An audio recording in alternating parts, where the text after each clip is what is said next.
인천을 통해서 커피 문화가 이제 들어온 경로 따라서 저희가 했기 때문에 인천 상륙작전, 서양문물의 인천 상륙작전, 인천을 통해서 다 들어왔거든요.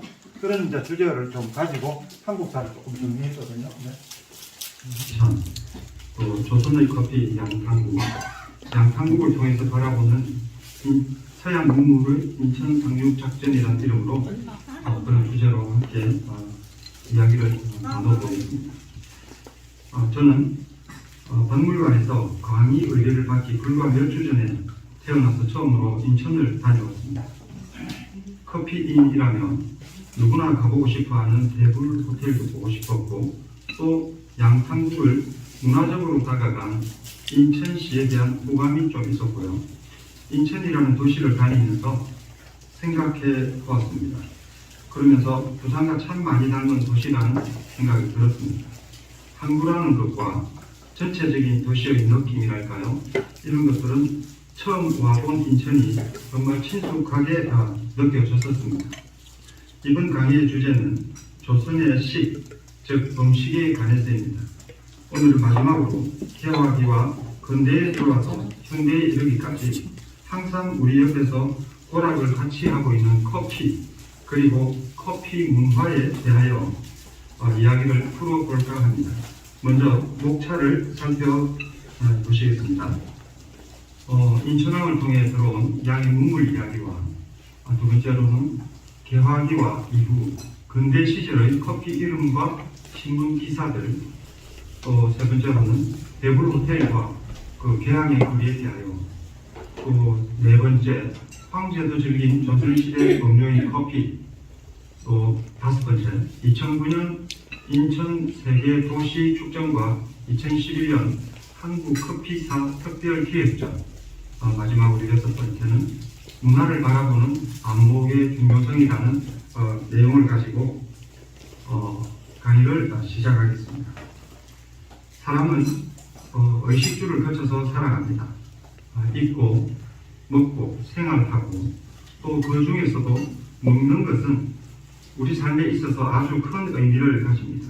입을 것이 없고 생활할 곳이 정해지지 않아도 사람은 살아갈 수 있습니다. 하지만 먹거리가 없다면 살아가지 못할 것입니다. 왜냐하면 사람의 생명은 먹는 것과 직결되기 때문입니다. 사냥을 표현한 이런 그림들을 보고 있는데요. 원시 시대에는 사냥을 하여 먹거리를 해결하면서 살아갔습니다. 또 인류는 이 먹거리 때문에 전쟁을 하였고 또 먹거리를 뺏고 빼앗기면서 사람들의 역사가 이루어졌다고 해도 과언이 아닌데요. 문명은 먹거리가 풍부한 강을 중심으로 발달하였습니다. 4대강을 중심으로 발달한 문명은 농경사회가 시작되면서 정착 생활을 하게 되고 먹거리가 한 곳에서 이루어짐으로써 문화가 만들어지게 되는 것입니다. 조선시대 역시 500여 년의 역사를 거쳐 참으로 많은 먹거리들이 있었는데요. 이번에 강의들을 통해서 조선의 식문화를 이제껏 살펴보셨을 것입니다. 탕이라든지 밥이라든지 김치, 그리고 여러 가지 식문화에 대해서 살펴보셨는데요. 식문화라는 것은 우리의 삶을 참으로 윤택하게 하고 아름답게 한다고 생각합니다. 즉 식문화의 발달은 그 나라 그 시대의 삶의 지표가 됩니다. 밥 한 번 먹읍시다. 또는 차 한 잔, 커피 한 잔 합시다. 이 짧고 단순한 이 문장에는 참 많은 의미가 담겨져 있습니다. 밥을 한 번 먹자는 말에는 서로 먹거리를 공유하고자 하는 친숙함이 담겨 있습니다. 마음을 나누고 싶어하는 호감이 담겨져 있는데요. 차 한 잔, 커피 한 잔 하자는 말에는 차나 커피가 주는 정신적인 교감이 내포되어 있습니다. 커피를 마시면서 사람들은 많은 대화를 합니다. 그리고 대화 속에는 정신적인 소통이 이루어집니다. 밥을 함께 하자는 말, 차와 커피를 함께 나누자는 말, 상대를 향한 배려와 호감을 넘은 많은 의미가 담겨져 있는 말입니다. 상대와 함께 하고자 하는 마음과 교감하고자 하는 마음, 또 기꺼이 자신의 속내를 나누고자 하는 마음들이 이 한마디의 말 속에 녹아있는 것입니다. 오늘 이 시간에는 전 세계를 걸쳐서 아주 오랫동안 인류에게 사랑받았던 먹거리인 커피에 대하여 그리고 커피로 이루어지는 가장 한국적인 커피 문화에 대한 이야기를 나누고 싶습니다. 자, 커피. 네, 먹거리 중에서도 이토록 사랑받는 먹거리가 과연 있었을까요? 커피는 의식의 먹거리이며 또 각성의 먹거리이며 또한 지성의 먹거리이며 또 용성의 먹거리라고 합니다. 커피는 1605년 교황에게 직접 세례까지 받았는데 그때부터 커피는 남녀노소, 지위고하, 인종을 불문하고 모든 나라와 민족과 인류가 함께 누리는 국경을 넘나드는 먹거리가 되었습니다. 커피는 지구상의 마지막 세국 정책을 고수하는 북한까지도 버젓이 들어가서 자리를 차지하고 있습니다.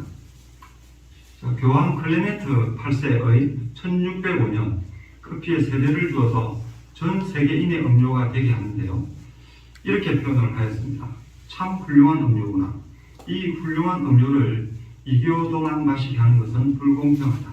이 훌륭한 음료에 세례를 주어 기독교인의 음료가 되게 하겠다. 예, 이렇게 교황 클레멘트 8세는 1605년도에 이런 표현을 하였습니다. 그러면 이 매력적인 먹거리 커피가 우리나라에는 언제 어떻게 들어와서 어떻게 먹어졌을까요? 자, 그러면 인천항을 통해 들어온 양의 문물 이야기를 함께 나누겠습니다. 근대 시절부터 지금까지 사랑받는 여러 가지 양과자들이 있습니다. 그 중에서 상추과자가 있고 카스테라가 있고요. 또 단팥빵이 있고 소보로빵이 있습니다. 어린 시절에 먹던 양과자가 참 맛있었는데요. 현대를 살아가는 40세 이상의 성인이라면 누구나 어린 시절 양과자가 먹고 싶어서 부모님을 졸랐던 기억이 있을 것입니다. 당시에는 양옥에 살아보는 것이 소원이었습니다. 그리고 서양식 식탁에서의 식사, 경양식 식당의 스테이크, 양화점에서의 쇼핑이 수준 높은 삶의 지표였었습니다. 양화점을 개업하면 평생을 먹고 살 걱정을 하지 않아도 되었었습니다. 자, 그러면 언제부터 어디로부터 이 서양식 문물들이 우리네 삶에 상륙하였을까요? 우리나라는 1876년 근대화의 시작을 알리는 강화도 조약을 시작으로 해서 1883년에 개항을 하게 됩니다. 부산과 원산에 이어 인천이 개항을 하였는데 일본의 경제적, 군사적, 정치적 목적으로 개항이 된 불평등 조약이었지만 우리나라에 서구 문물이 들어오게 되는 계기가 되었습니다. 당시 서구 열강은 앞다투어 동남아 및 중남미를 식민지화하여 불평등 조약을 맺고 자기 나라에 기속시켰습니다. 영국, 프랑스, 포르투갈, 스페인 등의 제국들은 식민지를 늘려갔고 미국은 제국 열강 속에서 신흥 공업국으로 여러 나라와 수교를 맺고 있었습니다. 강화도 조약을 살펴보겠습니다. 1876년 고종 13년 조일 수호조약과 병자 수호조약이라는 이름으로 그렇게 체결되었고요. 또 조선은 부산과 원산과 인천 항구를 개항한다. 또 일본인의 취해법권을 인정한다라고 하는 12개 조항을 넣어서 이렇게 체결이 되었습니다. 이러한 국제 정세 속에서 우리나라는 세국 정책을 고수하고 있었습니다. 그러나 세국 정책은 오래가지 못하고 일본의 간섭으로 불평등 조약을 맺게 되었던 것입니다. 그러나 다른 한편으로는 이 계기를 통해서 세계로의 길을 열게 되었는데요. 그림을 한번 보겠습니다. 옛날 제물포 한 사진입니다. 네, 1883년, 1883년 1월 고종 20년 부산, 원산, 인천으로 일본의 경제적, 군사적, 정치적 목적으로 개항을 하게 됩니다. 인천항의 개항은 서양 문물들이 직접적으로 들어올 수 있는 통로가 되었습니다. 물론 인천항 개항 이전에도 유학생들이나 무역 상인들이 중국이나 일본에 가서 서양 문물을 접하고오는 경우도 있었지만 그것은 일각이었습니다.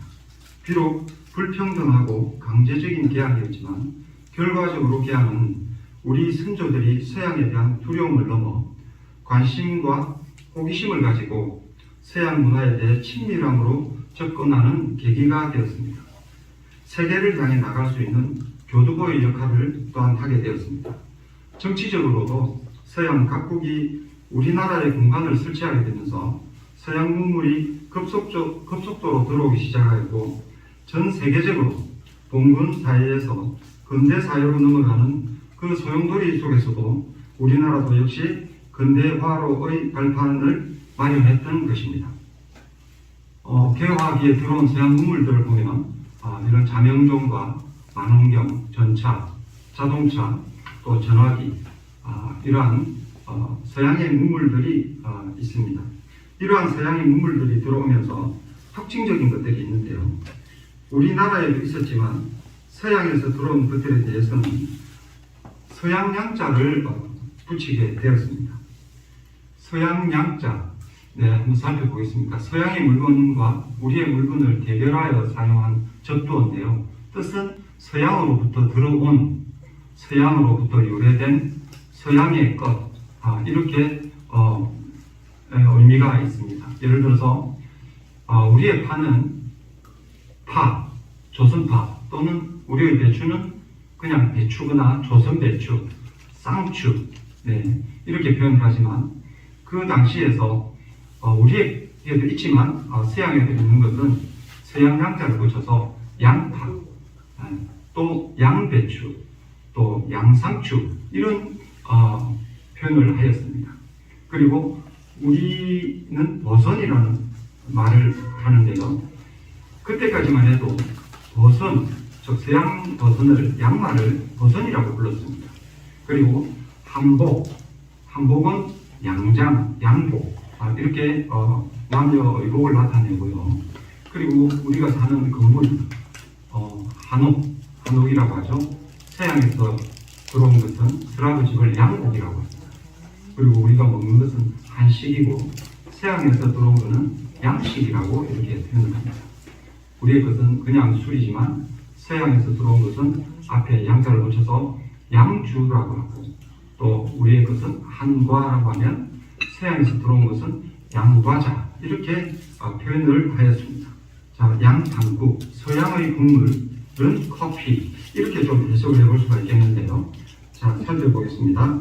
이렇듯 서양 양자를 붙여서 쓰였던 말들 중에 양탕국이 있는데요. 자, 이 사진은 약 한 1분짜리 정도의 영화인데요. 드라마식으로 조선시대 저작거리를 배경으로 양탕국에 대해서 이야기를 하고 있는 내용입니다. 조선시대 저작거리를 배경으로 대접에 담겨있는 양탕국이 지금 여기 보이는데요. 서양에서 들어왔다 해서 서양에서 들어온 탕국, 양탕국 이렇게 지금 표현이 되어져 있습니다. 한국이라는 말을 쓰려니 좀 생소하고 촌스럽다는 생각이 들었습니다. 새롭고 세련된 이름이 아닌 듣기만 해도 웃음부터 나오는 양탕국, 양의 뼈를 우러서 만든 탕국이 아닌가 이렇게 생각을 했습니다. 하지만 들으면 들을수록 정감이 있는 말이고 또 재미있는 말이었습니다. 어떻게 이렇게 커피에 특이하고 재미있는 이름을 붙일 수 있었을까? 우리네 할아버지 할머니의 센스와 실력에 진심으로 박수를 보냅니다. 양탕국은 당시에는 커피의 이름에 불과하였지만 그 이름 속에는 서양 문물에 대한 호기심과 친근함이 들어있고 개화기 당시에 아픈 역사가 묻어있으며 양탕국과 함께 태어났다가 사라져버린 우리의 근대사의 한 페이지를 장식한 대한제국을 생각나게 합니다. 사람들이 양탕국이라는 말을 들으면서 재미있어 하는 것에 참 감사합니다. 왜냐하면 잃어버렸던 우리 역사의 한 페이지를 찾아서 보여줄 수 있는 것이기 때문에 그렇습니다. 하루가 다르게 발전하는 지금은 서양의 것이라고 해서 꼭 양자를 붙일 필요가 없는 시대가 되었습니다. 130년 전 인천항을 통해서 상륙한 양의 것들이 우리 문화에 잘 흡수되어 130년 후 지금은 한류로서 서양에 역수출되고 130년 전 우리 선조들이 양류에 호기심을 가졌던 것처럼 130년 후 지금은 서양인들이 한류에 호기심을 가지고 우리를 바라보는 것을 생각하며 세상은 참 아이러니하다는 생각을 하게 됩니다. 물론 양탕국이라는 말의 정확한 고정 자료는 찾을 수가 없었습니다. 왜냐하면 이 말은 양반들이 아닌 민간에서 일반 백성들에 의해서 사용되었기 때문에 문서적인 자료가 없었습니다. 양탕국이라는 말은 1968년 어느 신문사의 칼럼에서 처음으로 등장을 합니다. 1968년 12월 26일 조선일보 칼럼 개화 배경입니다. 여기에 지금 나무장수에 대한 이야기가 지금 나오고 있고요.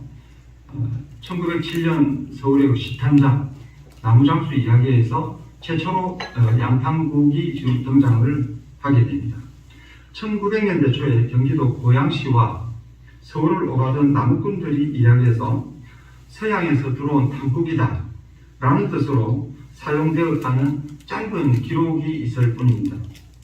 그것도 전국적으로 불려진 것이 아니고 일부 지역의 나무꾼들 사이에서 잠시 사용되었다는 사실입니다. 프랑스의 상인 블레상과 고향 나무꾼들 이야기로 커피가 등장을 합니다. 1900년대 시탄장, 1907년 종로의 나무시장에서 프랑스 상인의 커피 미끼에 코가 끼인 나무꾼들은 양탕국 한 그릇을 더 먹겠다고 발바닥이 불이 나게 아침 저녁으로 들락거렸다. 프랑스 상인은 나무를 얼마나 끌어모았는지 산더미보다 더 큰 나무 무더기가 수십 동이 있었다. 이런 기록이 있었습니다. 자, 이후에 신문기사의 내용을 또 보도하고 있습니다. 1983년 3월 30일에 내일경제의 기사가 있었고요. 그리고 1900년대 서울 시탄장 이야기 중에 불해상의 일화를 다루고 있는 내용인데요. 하지만 그 외에 1900년대 시탄장을 다룬 기사에서는 양탕국이 아니라 커피라고 표기를 하고 있었습니다. 자, 그럼에도 불구하고 우리는 대한민국 커피의 시조를 양탕국이라고 정의를 합니다. 개화기에 인천항을 통해서 들어왔던 서양인 문물들에 서양 양자를 붙였다는 사실에 주목을 합니다. 커피를 별칭 내지는 애칭으로 또 별명으로 양탕국이라고 불렀다는 것 또한 사실입니다. 이 사실에 비추어 볼 때 인천항을 통해서 들어왔던 서양 문물에 양자를 붙였던 것은 틀림없는 사실이기에 큰 의미가 있는 것이라고 생각합니다. 왜냐하면 전 세계를 통해서 이만큼 독창적인 커피의 이고 독보적인 커피의 이름인가? 자, 한번 살펴보겠습니다. 양탕국이라는 커피 이름의 독창성에 대해서 한번 살펴보는데요. 자, 커피의 원어를 한번 살펴보면 카파, 그리고 카와가 있습니다. 그리고 카파는 에티오피아를 중심으로 해서 커피가 발견된 지명 이름을 가지고 있습니다. 카와는 아랍 지역을 중심으로 해서 힘, 와인 등의 뜻을 가지고 있는데 이 두 카파와 카와가 커피의 어원을 지금 배경을 이 모든 명칭이 이 어원을 배경을 하고 있습니다. 터키에는 카우베라고 하고 있고요. 노르웨이 등 북유럽에는 카페, 카파, 코피 이렇게 명명을 하고 있습니다. 그리고 독일에서는 카페, 이탈리아 카페, 프랑스에서도 카페, 영국, 미국은 커피, 중국 카페인, 일본도 고히 이렇게 카파와 카와에서 발원이 되었습니다. 그리고 한국도 역시 그 당시에 가베와 가비, 그리고 가피, 호피 이렇게 자유로울 수 없었습니다. 카파와 카와의 그 어원으로부터서 전 세계 어느 나라도 언어인 카파 혹은 카와의 발음에서 벗어나지 못하였습니다. 자, 그런데 한국에서의 커피는 양탕국이라는 이름으로 명명을 함으로써 전 세계 어느 나라보다 독창적인 명명을 하게 됩니다. 커피가 처음 발견되었다는 에티오피아의 카파, 그리고 커피를 음료로 음료하기 시작하여 붙인 이름인 아랍 지역의 카와. 이러한 이름에는 여러 가지 설이 많지만 그 발음에 있어서 커피와 비슷하기에 카파 혹은 카와 모두 커피의 어원으로 보는 경우가 많다고 할 것입니다. 개화기와 이후 근대 시절의 커피 이름과 신문 기사들을 한번 살펴보겠습니다. 개화기의 커피는 여러 이름으로 불렸는데요. 그 중에서 가장 대표적인 것이 가베차입니다. 가베차라는 것은 유럽을 통해서 중국으로 들어간 커피의 이름인 카페를 한자식으로 엄차한 것인데요. 가베라는 한자는 여러 가지로 사용되었습니다. 뜻을 풀이하지 않고 발음만 가져다 쓴 이름입니다. 당시 일본의 내정 간섭이 불편했던 궁중에서는 중국식으로 가베차라고 불렀습니다. 그리고 가비라는 이름도 있습니다. 가비는 커피의 일본식 표현인데요. 일본에서는 네덜란드의 영향을 받아서 지금도 고히라고 부르고 있습니다. 이 고히를 일본식 한자어로 차음한 것이 바로 가비입니다.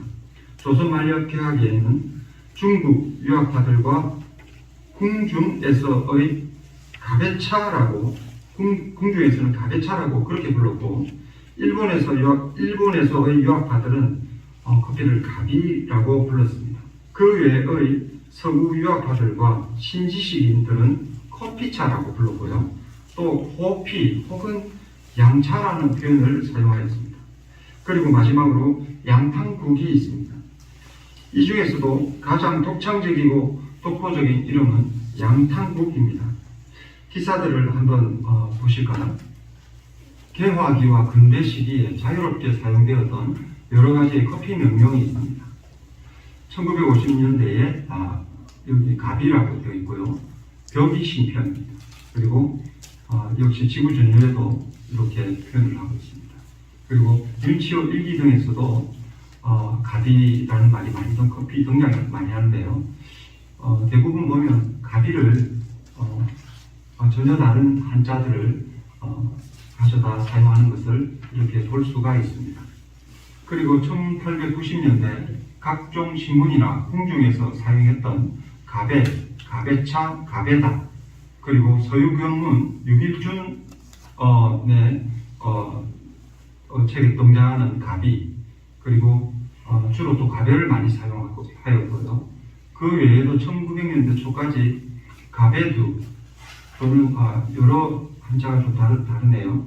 가베다, 그리고 양차, 카피차, 카피, 커피 이렇게 다양하게 사용된 것을 알 수가 있습니다.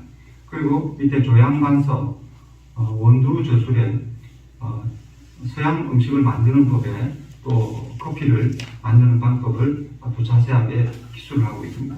1930년도 메이신고에서 또 이렇게 내용을 저희가 준비를 했고요. 그리고 당시 커피에 관한 여러 기사들이 있습니다. 매일신고, 방송신문에, 그리고 중해일보 이렇게 다양하게 지금 커피를 가베를 다른 이름으로 이렇게 사용하고 있는 것을 알 수가 있습니다. 양탕국의 등장은 1968년 조선일보의 개화백경이라는 칼럼에서 시작이 됩니다. 개화기 당시의 100가지 모습을 표현한 칼럼인데 양탕국이라는 표현이 최초로 등장을 합니다. 1910년 전후 지금 서울 세종로 중구 소방서 뒤편에는 불해상이라고 하는 프랑스 사람이 나무 장수들은 황토 마루를 지키고 있는 불해상에게 눈에 띄면 그 장대에 짐을 풀지 않으면 안 되게끔 꾀임을 받았다. 그는 어깨에 화살 통만한 보온병을 메고 있게 마련이며 나무장수가 다가오면 고향 부시입니다. 고 인사를 청하고는 보온병에 들어있는 가베차를 따라준다. 나무장수들이 그의 고향 사람임을 알고 있는 그의 상술이다. 양탕국이라고 나무장수 틈에 알려진 이 커피는 마땅히 모략을 받을 만했다. 그 무렵 독립문계에 화산시장, 서대문 밖에 서문시장, 그리고 지금 의주로의 서외시장 등 나무시장 3개가 있었고 이 3개의 시장은 황순영이라는 사람이 주인이었다. 불해상 시장까지 오려면 이 세 시장을 거쳐서 와야 했는데 의주로에 있는 서해시장은 이 부해상시장을 방해하기 위하여 만들어졌다니 경쟁은 굉장했던 것 같아 따끈한 양탕국에는 아편이 들었고 이 아편은 바로 10여 년 전 순종 황제가 마시고 이가 빠졌으며 속을 버린 그 가베차의 그 독 아편이라는 유언비어가 나돈 것이다. 이와 같이 외래차인 커피는 독살이나 모략의 수단으로 애꿎게 정착을 하게 됩니다. 1880년대에서 1910년대까지의 개화기 그리고 그 이후 근대의 우리나라와 아주 큰 격변을 겪었습니다. 서양의 문물들이 들어오고 전통 가치관이 변하고 사회가 혼란스러웠습니다. 서구의 현대적 과학은 우리의 삶을 이전보다 훨씬 윤택하게 했고 그것은 단지 주거 문화나 일상생활에만 영향을 끼친 것이 아니라 먹거리에 있어서도 큰 영향을 주었습니다. 그 중에 커피는 신식 문물의 대표 주자였는데요. 커피를 마시고 다방을 다닌다는 의미는 모든 보이와 모든 걸이라는 이름으로 신지식인을 표현하는 말이 되었습니다. 커피 광고와 카페 광고의 포스트를 지금 보고 있는데요. 모든 보이와 모든 걸 그리고 근대 다방이라는 이런 내용을 가지고 포스트를 몇 개 모아봤습니다. 그리고 1930년대 백화점 옥상 카페고요. 그리고 1926년 멕시코 다방 그리고 커피를 마시고 있는 무용가 최성희 그리고 제비다방 천재작가 이상과 친구들이 이렇게 그 시절의 사진들을 좀 모아봤습니다. 우리가 잘 알고 있는 무용가 최은희가 커피 마시는 장면이죠. 이 사진은 개화기의 모든 글의 상징이 되었습니다. 그 외에도 천상병 시인의 시 나의 가난은에도 커피를 좋아했던 시인의 모습이 담겨 있습니다. 날개, 오감도 등의 독특하고 추상적 작품을 쓴 천재작가 이상은 카페를 몇 번이나 개업했던 것으로 유명합니다. 이 외에도 당시의 많은 카페들이 예술가들에 의해 열리고 예술을 사랑하는 살롱 문화의 본거지가 되었습니다. 단순한 커피가 아니라 서구의 카페의 의미를 그대로 옮긴 문화적인 산실이 되었지요. 이렇듯 커피는 먹거리에 정신과 영혼을 더하는 문화로 발전하게 된 것입니다. 천상병시 나의 가난은이라는 시를 한번 읽어드리겠습니다. 오늘 아침을 다소 행복하다고 생각한 것은 한 잔 커피와 값속의 두둑한 담배, 해장을 하고도 버스값이 남았다는 것, 또 가난은 내 직업이지만 비춰오는 이 햇빛에 떳떳할 수가 있는 것은 이 햇빛에서는 예금 통장은 없을 테니까 이라는 천상병 시인의 시를 읽어드렸습니다. 가베차라고도 불리고 가비라고도 불리고 또 호피, 커피차, 양차 등으로 불린 이 매력적인 먹거리 커피를 이번에는 양탕국이라는 커피 문화의 관점에서 한번 살펴보도록 하겠습니다. 대부분 호텔과 개항의 거리를 한번 살펴보는데요.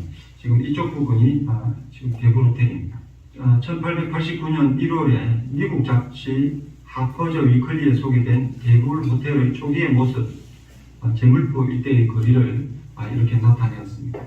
양탕국이라는 커피 문화를 통해서 개화기와 이후 근대의 서양 문물을 바라보고 또 문화적, 역사적, 교훈적 의미로 계기를 삼아서 다음 세대에게도 전해지기를 바라는 마음으로 또 그런 의미에서 지금 인천 중구의 오픈된 개항장의 거리, 우리의 옛 모습을 통해서 미래의 모습을 알 수 있는 아주 멋진 거리가 아닌가 생각을 해봅니다. 커피를 양탕국이라는 명제로 풀어 문화로 만들어가는 일을 하다가 보니 개항장의 거리에 있는 대불 호텔은 참 의미가 있는 건물이라는 생각을 합니다. 1900년대의 대불 호텔의 이 모습인데요. 그리고 2011년 쇼핑몰 공사를 하다가 이런 유구를 발견하게 됩니다. 그리고 지금 현재의 전시관으로 복원된 대구호텔의 모습을 지금 보고 있는데요.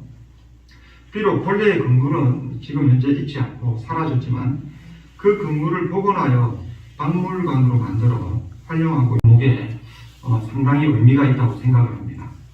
이 대구호텔은 우리나라 최초의 호텔이기도 합니다. 당시에는 제물포항이라고 불렸던 인천항이 개항되고 중국을 통해 많은 서양인들이 조선으로 들어오게 됩니다. 그리고 개화기라고 불리게 됩니다. 개화기, 문자적 의미로는 개화, 열리다라는 뜻이며 의미상으로는 새로운 문물을 받아들여서 발전하다라는 의미를 가지게 됩니다.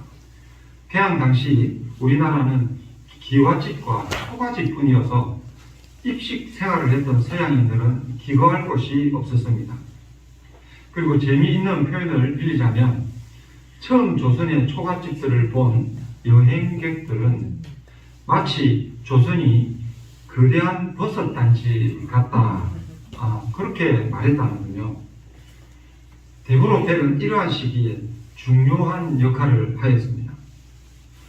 교역을 위하여 조선을 찾은 외국인들이 서울을 가기 위하여 하룻밤을 지낸 곳이 바로 대구호텔이었습니다. 지난 8월에 인천 계양의 거리를 다녀보았는데요. 계양장 거리의 작은 박물관들과 마치 우리의 근대를 옮긴 거리의 모습이 인상적이었습니다. 일본식 다다미 집들을 그대로 보존하여 개화기와 근대의 모습들이 또 잘 표현되어 있었습니다. 1910년도 계양의 거리의 모습, 지금 인천 계양박물관 있는 거리고요. 얼마 전에 8월에 저희가 계양 거리를 한번 다녀왔었던 적이 있었는데 지금 현재의 모습입니다. 대구호텔에서는 잠만 잤을까요? 1885년 입국했던 개신교의 아펜젤러 선교사는 미국의 교회에 편지를 쓰게 됩니다. 대구호텔에서 편안하게 숙식을 제공받았다고 하는 그런 인상을 기록하였습니다. 읽어드리겠습니다. 1885년 4월 5일 부활절날 오후 대구호텔에 머물렀던 아펜젤러 목사는 캘리포니아 크리스천의 주장이라는 선교 보고서 서울 정동교회 자유와 피츠로에서 다음과 같이 전합니다. 호텔 방은 편안할 정도로 컸지만 상당히 더웠다. 저녁 식사를 위해 일행은 테이블에 모여 앉았다. 서양 음식이 잘 마련되어 있었고 입에도 잘 맞았다. 당시 서양인들의 식습관과 커피가 유입된 흐름을 유추해 보았을 때 서양 음식에 커피가 포함되어 있었을 것이라고 충분히 추측이 가능합니다. 자, 그러므로 많은 한국의 커피인들은 아마 대구호텔에서 처음으로 커피를 판매하지 않았을까 추측하고 또 주장하고 있습니다. 왜냐하면 대구호텔이 생기기보다 이전부터 커피는 이미 조선에서 유행하고 있었기 때문입니다. 미국의 천문학자였던 퍼시필 로웰의 글을 한번 읽어볼까요? 당시의 커피는 조선의 최신 유행품이었다고 기록을 하고 있습니다.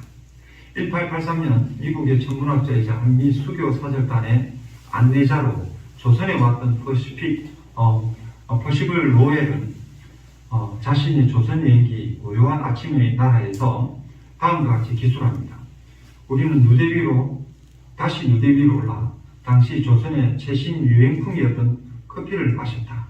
이렇게 기록을 하고 있습니다. 대구호텔의 터가 발견되기 전에 우리의 커피사에서 우리나라에서 커피를 처음으로 판매한 것을 1902년 지어진 손탁호텔이라고 기록을 하였습니다. 대구호텔이 1888년에 지어졌으니 약 14년 이후가 되겠는데요. 하지만 개항이 1883년임을 볼 때에 조선의 커피는 1902년에 이미 지식인들을 중심으로 일반화되었다는 것을 생각해 볼 수가 있습니다. 손탁호텔의 커피 판매는 개항 후에 거의 20년이 지난 상황이 되겠습니다. 러시아 공사관의 처형이었던 손탁 여사는 조선의 항일운동에 긴밀히 협조한 공로로 1895년 서울 중구 정동의 한옥 가옥과 땅을 하사받았다. 이후 1896년 아간 파천을 성공시키고 고종의 통역관으로 러시아 공사관에서 업무를 진행했으며 무엇보다 이 시기에 고종에게 커피를 진상한 것으로 유명하다. 이로써 고종 황제가 커피 애호가가 된 것이다. 1898년 고종은 한옥가옥을 걸고 5칸의 양관, 서양식 집을 지어 하사하고 그리고 여기를 종동 클럽의 본거지가 된다. 그리고 이후에는 1902년 양관을 다시 걸고 다시 2층의 호텔을 지으면서 손탁 호텔로 탈바꿈하고 여기서 조선 최초의 커피가 판매되었다고 여겨졌다. 2011년 대불 호텔의 터가 발견되기 전까지는 이렇게 의미를 가지고 있습니다. 대불 호텔과 손탁 호텔을 한번 살펴보겠습니다. 지금 현재 대불 호텔의 모습이고요. 그리고 손탁 호텔의 1920년대 내부의 모습인데요. 우리나라 최초의 호텔로 지금 등장하는 대불 호텔, 그리고 그 이전까지 최초의 커피를 판매했던 그런 손탁 호텔, 이렇게 지금은 대불 호텔이 발견되기 전까지만 해도 손탁 호텔이 있고 영향을 가지고 있었죠. 또 한번 살펴보겠습니다. 조선경문록이라는 책은 언더우드 부인의 책인데요. 책의 저자인 언더우드 부인은 1885년 부활절 아침에 재물포항을 통해 들어온 언더우드 선교사의 부인인데요. 그녀 역시 1888년 의료 선교사로 조선당을 밟았고 조선에서 언더우드 선교사를 만나 결혼을 했습니다.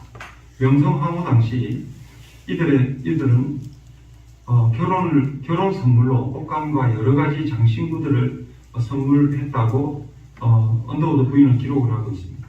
신혼여행을 떠난 조선 북부 지방에서 이들 선교사 부부는 고을의 원님에게 커피를 대접했다고 상세히 기록을 하고 있었습니다. 우리가 만드는 음식은 스프를 포함해서 생선, 화관과 딸기로 장식을 하고 사과 소스를 치고 감자를 채우는 기막히게 맛 좋은 또 새끼 돼지구이, 그리고 밤과 양파, 땅 위의 6가지였다. 크래커 위의 마물레이드를 얹은 후식은 참으로 담백하여 최고의 미각을 즐기기에 알맞았다. 그리고 우리는 새로운 진기한 음식을 내놓았으니 그것은 꿀을 탄 커피였다. 설탕이 떨어졌다는 소리는 입 밖에도 내지 않았다. 이 상황을 자세히 기술하고 있었는데요. 1889년 당시에 커피를 가지고 다니면서 마시고 또 대접하고 대접해 사용했을 선교사 부부의 여행이 육체적으로는 고되지만 정신적으로는 참 멋있고 여유로웠을 것이라고 저희가 그렇게 추측을 한번 해봤습니다. 그리고 조선의 커피하면 고종 황제를 빼놓을 수가 없는데요. 왜냐하면 우리나라에서 커피를 최초로 마신 사람이 누구일까요? 라고 퀴즈를 내면 일반적인 답은 고종 황제입니다. 고종 황제는 1896년에 커피를 처음 접했다고 기록되어져 있습니다. 아니 1883년에 인천항이 개항을 했고 커피는 그 이전부터 마셨다고 기록되어져 있는데 왜 고종 황제가 커피를 처음 마신 사람이야? 라고 반문하실 수가 있습니다. 그렇습니다. 조선에서 처음으로 커피를 접했던 사람은 고종 황제가 아니었겠죠. 조선인으로 커피를 처음 마셨던 사람은 아마도 중국이나 일본으로 유학한 학생이었거나 아니면 1883년 개항 후 무역을 했던 여관들이나 혹은 서양인 선교사들을 만났던 사람들이나 외국인을 접했던 관리들이 아니었을까요? 1896년이면 인천 개항으로부터도 벌써 13년이나 지났을 때입니다. 그런데 왜 우리는 일반적으로 고종 황제가 커피를 제일 처음으로 마신 한국인으로 기록을 하고 있을까요? 여기에 우리의 아픈 근대사가 있습니다. 1895년 10월 역사의 참극인 을미사변이 일어나고 1896년 2월 고종은 왕세자와 함께 러시아의 공사관으로 피신을 하게 됩니다.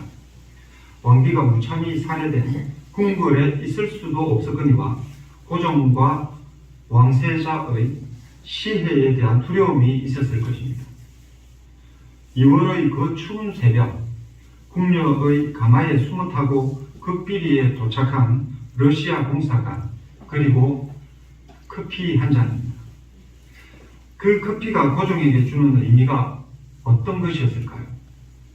러시아 공사관의 처형인 손탁 여사의 커피 한 잔은 아마도 고종에게는 잊을 수 없는 커피 센티멘탈 밸류가 아니었을까, 이렇게 생각을 해봅니다.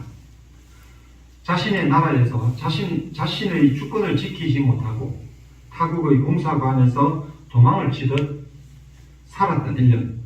그 1년의 시간 동안 커피는 아마도 유일하게 고종의 마음을 알아주는 친구가 아니었을까요? 쓸쓸한 또 씁쓸한 커피의 맛, 고종 자신의 그 씁쓸한 처지를 함께 나누게 하는 매개체가 아니었을까 하는 생각을 해봅니다. 그리고 고종은 1년의 러시아 공사관 생활을 통해서 커피 매니아가 된 것입니다. 고종 황제의 아간파천 예상로를 저희가 한번 자료를 보아봤습니다. 그리고 2015년 궁중문화축전 대한제국 외국공사 접견례의 재현, 저희들이 두 사람의 바시스타도 저희가 파견해서 이 행사에 참여하였습니다. 그리고 과거의 정관원과 지금 현재의 정관원입니다.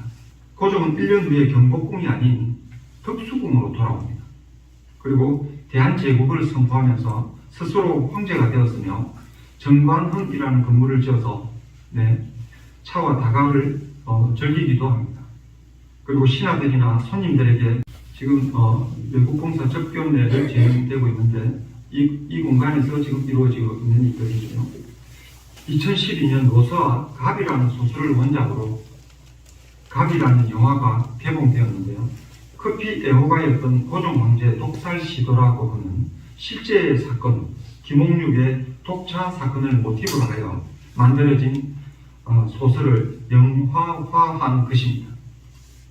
2009년 출간 소설 노수와 가비를 극화한 영화의 한 장면입니다. 1895년 을미사변 이후에 러시아 공사관으로 이어한 사건인 아간파천이 배경이 되고 1898년 김홍육의 독차 음모 사건이 주 테마가 되는데요. 커피 애호가인 고종 황제의 커피에 독, 아편을 넣어야 하는 여주인공과 그 주위 사람들의 관계들이 펼쳐집니다. 참고로 노서와 가비는 러시아 커피라는 의미를 가지고 있습니다.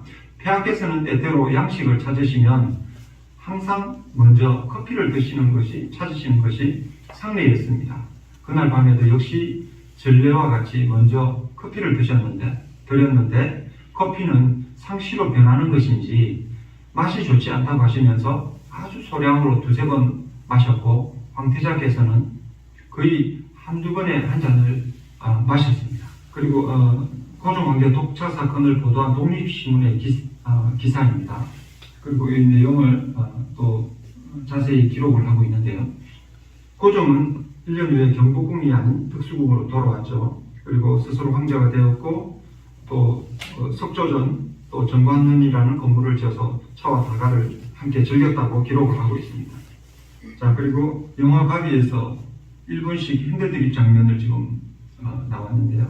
핸드드립은 커피를 추출하는 여과기 드리프가 발명되고 나서 일본에 의해서 메커니즘화 되는데요.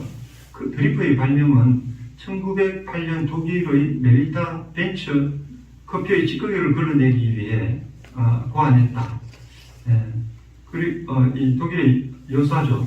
그러므로 고종 황제가 커피를 마셨던 1896년에는 이 드립이 없었다고 이렇게 저희는 생각을 합니다. 그래서 영화는 커피 추출법에 있어서 고정을 거치지 않았을까 저희들은 그렇게 지금 생각을 하고 있습니다. 고종 황제는 어떻게 커피를 드셨을까? 고종 순족실록과 매천야록에 고종의 가베다는 끓였다라고 표현이 되어 있었습니다. 그러므로 고종에게 커피를 진상한 손탁 여사나 궁의 대령 숙수들은 커피를 직접 끓였을 것이고, 그리고 이를 비단이나 천에 걸러서 마셨을 것으로 생각이 되어졌습니다. 그리고 어떤 사람들은 고종 황제의 커피가 정성스럽게 만든 원두 커피가 아니라 당시 유행했던 커피, 각설탕 속에 커피 가루가 들어간 가배당일 것이다 말하기도 하였습니다. 하지만 고종실록이나 매천야록의 표현을 빌면 끓고 있는 가배차라는 표현을 하고 있습니다. 설탕 그대로인 커피라면 끓였다는 표현을 하지 않았을 것인데요.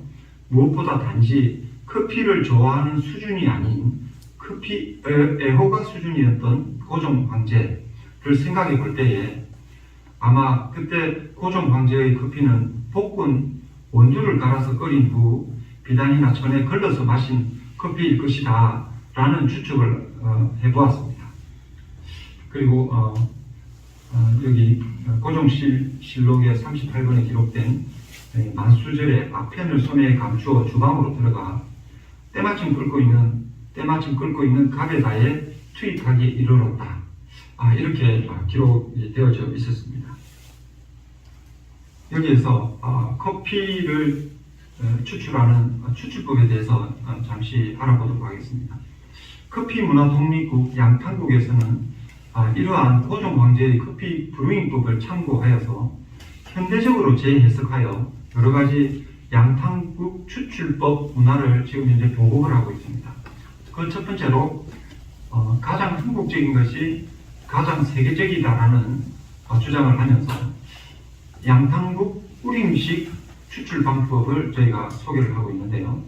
우림식이란 우림의 자유로움을 의미하고 있습니다. 우림이란 우리의 차문화에 근거한 추출법으로서 커피의 성분이 자유롭게 우러날 수 있는 아주 유연한 방법입니다. 차를 우려서 마시는 것과 같이 커피도 차의 개념으로 해석해 보았습니다. 우림법이 자유로운 이유는 뜨거운 물로도 차가운 물로도 우릴 수 있기 때문입니다. 커피를 내리는 사람의 취향에 맞게 연하게도 우릴 수 있고 진하게도 우릴 수 있습니다. 우유를 더하거나 아이스크림과 함께 먹어도 되는 에스프레소 부럽지 않은 심지어 저카페인에서 고카페인까지 다양하게 만들 수 있는 우림 커피 양탄국에서 지금 이렇게 한번 저희가 커피의 추출법을 재해석해 보았습니다. 이러한 그리고 이 방법을 5가지로 저희가 한번 살펴보았는데요. 그 다음은 역시 가장 한국적인 것이 가장 세계적이다라는 슬로건을 가지고 절임식 추출 방법을 저희가 한번 준비해 보았는데요. 혹은 이렇게 한 잔, 두 잔씩 하시거나 혹은 이렇게 말로 하시거나 이런 경우에도 양에 상관이 없습니다. 절임통에 커피를 담아서 가늘게 분쇄해서 비율에 맞추어서 일반적으로 10대1의 비율을 가지는데요. 그리고 잘 섞이도록 저어줍니다. 한 말을 지금 담고 있습니다. 그리고 냉장실에서 3시간에서 3시간에서 12시간까지 절여줍니다. 그리고 잘 섞어서 이렇게 걸러내는 방식인데요. 네. 그리고 다림식도 그와 마찬가지 열을 가하여서 우리 민족이 다리고 절이고 우리고 하는 우리 탕민족임을 감안해 볼 때 이런 것은 아주 쉽게 상식적으로 접근할 수 있는 방법이었습니다만 저희가 문화적인 어떤 우리가 조금 부족한 부분이 있지 않았나 잘 살펴볼 수 있는 그런 시간이 좀 부족하지 않았나 생각을 하는데요. 그리고 양탄국 가뭄식 침투식 추출 방법이 있다. 이렇게 좀 한번 사료를 만들어 봤는데요. 이것은 뜨거운 물로 먼저 커피 가루를 적셔서 말하자면 불린 후 요새 뜸이라고 하죠. 뜸 후 급작스럽게 냉각수를 부어서 커피가 가지고 있는 좋은 성분이 불려지고 뜨거워졌을 때 드라이, 차가운 물을 급작스럽게 얹어서 드라이 시키는 방식인데요. 요거를 이름하여 양탄국 감각으로 반응하다.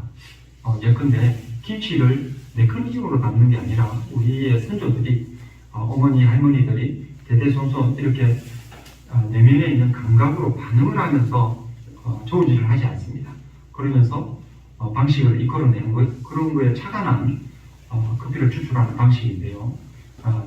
이것을 이제 침투식 방법을 저희가 응용을 해서 이렇게 한번 개선을 해보았습니다. 그리고 누룩을 넣어서 이와 같은 방식으로 커피를 일정 기간 정도 25도 정도 전원 온도에 10여일 정도 이렇게 누룩을 넣어서 또 카와를 발효시켜서 만들기도 합니다. 이렇듯 개화기의 커피 문화 양탄국을 현대적으로 재해석한 양탄국 커피 문화 추출법은 무엇보다도 우리 음식 문화에 기반을 둔다고 할 것입니다. 네, 2009년도 인천 세계 도시 축전과 2011년도 한국 커피사 특별 기획전이 있었습니다. 네, 그리고 인천과 양탄국의 독특한 인연, 양탄국을 품은 특별한 도시 인천 이런 주제를 좀 가지면서 특별한 관계를 저희가 한번 살펴보겠습니다. 양탄국을 아시나요? 이렇게 지금 현재 대구 호텔에서 지금 걸려있는 사진을 찍었습니다. 우리가 숭늉을 마시듯 서양 사람들은 커피를 마십니다. 이렇게 미주에서 요기문에 기록되어 있는 것이고요. 서양의 문화를 대표하고 있는 음료인 커피는 가베, 가베차, 가비차, 양탄국 등의 다양한 이름으로 일찍부터 우리 문화 속에 스며들어 있었다. 인천 대구 호텔 박물관에 그렇게 기록되어 있는 것을 한번 읽어드렸습니다. 그리고 2009년 인천 세계 도시 축전 큰 행사가 있었는데요. 2009년 인천 방문의 해를 맞아 인천에서 80일간 열렸던 이 행사 중에 우리나라 근대의 많은 서양 문물들을 인천항을 통해 유입되었던 것을 조형물로 제작하여 전시하였는데요. 여러 조형물 중에 양탄국 조형물이라는 것을 저희가 발견했습니다. 서양식 커피 잔을 뒤집어서 쏟아지는 듯한 역동적인 이 모습을 표현한 조형물이었는데요. 커피를 양탄국이라고 표현을 했다는 것이 참 반가웠습니다. 수많은 제초를 간직하고 있는 도시 인천이라는 수식어가 참 걸맞는 표현이 아닌가 하는 생각을 하였습니다.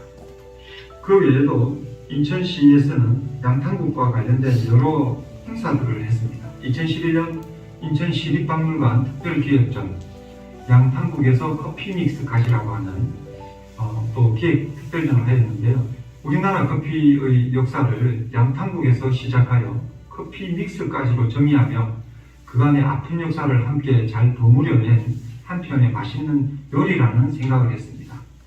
벌써 10년이 지났지만 한국 커피의 역사를 문화적 관점에서 바라본 전시회였습니다.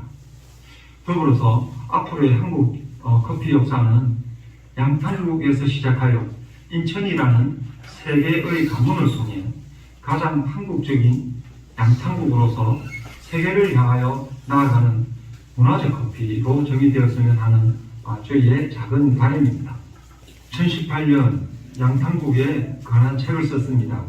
개화기와 인천시는 참 깊은 인연이 있다고 생각했기에 양탄국처럼 재미있고 뜻깊게 인천과 개화기를 표현할 방법이 없을까 고민하다가 이렇게 표현하였습니다. 2009년 인천 세계도시축전의 양탄국 조형물이나 2011년 시립박물관에서의 커피사 전시회는 우리의 커피를 단순한 음료로서의 커피가 아니라 양탄국을 우리나라 커피의 시조로 확정지은 아주 큰 의미가 있는 전시회였다고 생각합니다.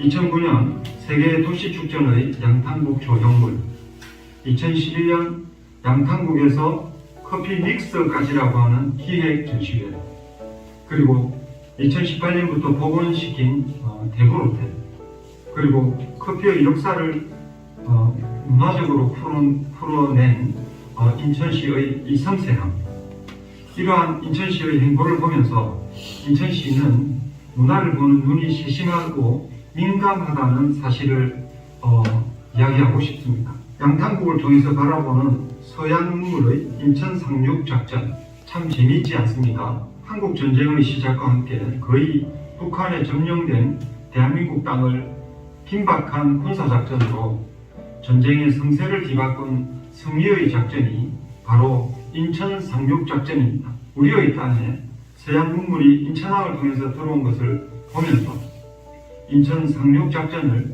떠올렸습니다. 인천항을 통해 우리나라로 상륙한 서양의 문물들은 지금도 우리의 삶에서 없어서는 안 되는 필수한 생활의 일부가 되었습니다.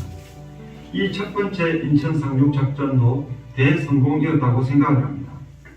130년 전의 첫 번째 인천 상륙 작전은 인천항이라는 항구를 통한 상륙 작전이었죠. 이때에 들어온 것을 우리는 막연히 서양의 물품들이라는 생각을 하는데 이것은 하나의 면만 보는 것입니다. 또 다른 면은 물품들과 함께 문화가 상륙을 하게 됩니다. 그래서 서양의 문물이라고 하는 것입니다.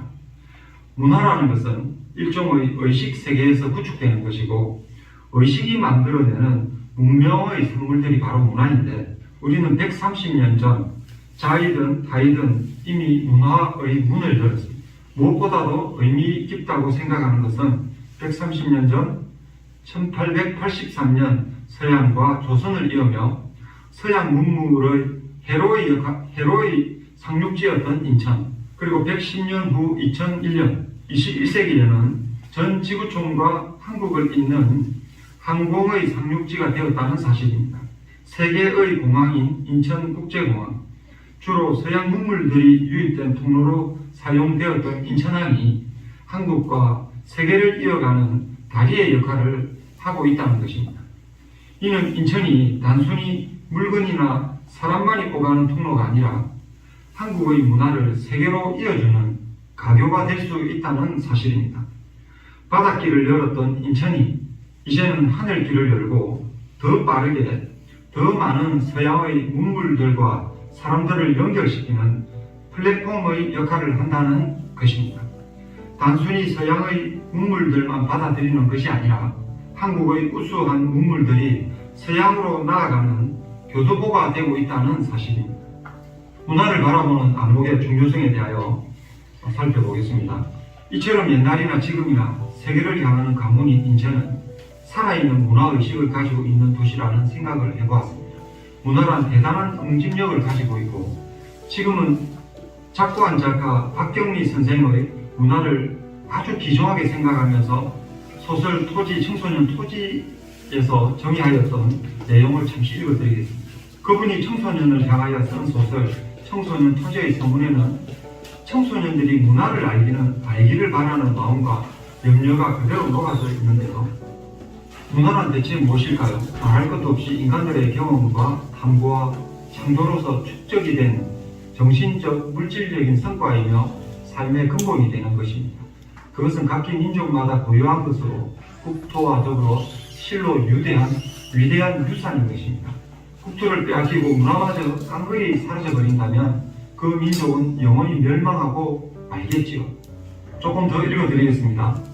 연방제가 무너지고 러시아가 큰 분란에 빠졌을 때 어느 말단 관리한 사람이 다음과 같은 말을 했다는 것입니다.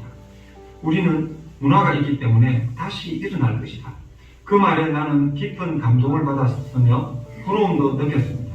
그리고 부끄러웠습니다. 우리의 현실은 어떠한지요? 지도자를 위시하여 국민들의 문화에 대한 인식을 생각하니까 부끄러웠던 것입니다. 긴 역사를 지탱했고 그 빛나던 문화민족이 어찌하여 이 지경이 되었는가 한탄스럽기도 했습니다. 이처럼 문화가 없는 민족은 살아남을 수 없다는 이야기입니다. 21세기의 세상은 모든 물질 문명이 발달할 대로 발달하였고 또 편리해졌습니다.